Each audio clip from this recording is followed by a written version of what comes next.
Ratusan keluarga penerima manfaat warga Desa Pondok Udik, Kecamatan Kemang, Kabupaten Bogor, Rabu pagi terlihat mengantri di aula kantor desa untuk mendapat bantuan langsung tunai dari anggaran dana desa tahun 2021 sebesar Rp900.000 untuk selama 3 bulan ke depan.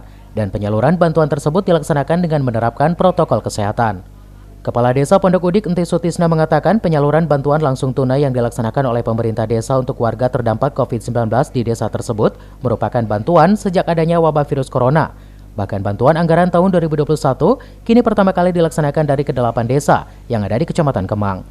Pemerintah Desa Pondok Udik yaitu memberikan bantuan kepada masyarakat kaitan dengan anggaran dana desa yang telah dituangkan melalui peraturan pemerintah pusat dan juga pemerintah kabupaten kepada masyarakat yang terdampak daripada pandemi COVID-19. 1 tahun sudah kita laksanakan bantuan kepada para penerima manfaat, yaitu sebanyak 156 orang.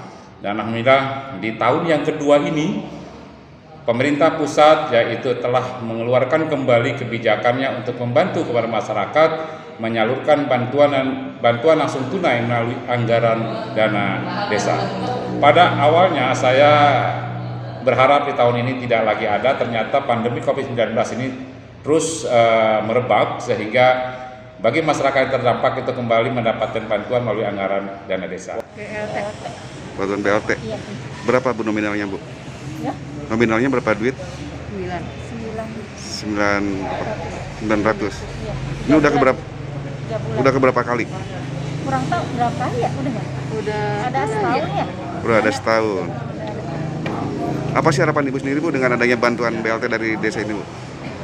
Alhamdulillah bisa biayain buat anak sekolah. Menurutnya penyaluran bantuan BLT yang bersumber dari anggaran dana desa tersebut disalurkan kepada 155 orang untuk warga yang terdampak pandemi COVID-19 sebesar Rp900.000 untuk 3 bulan ke depan. Diharapkan bisa bermanfaat untuk kebutuhan sehari-hari. Dari Kemang, Kabupaten Bogor, Suhanda Abriji melaporkan.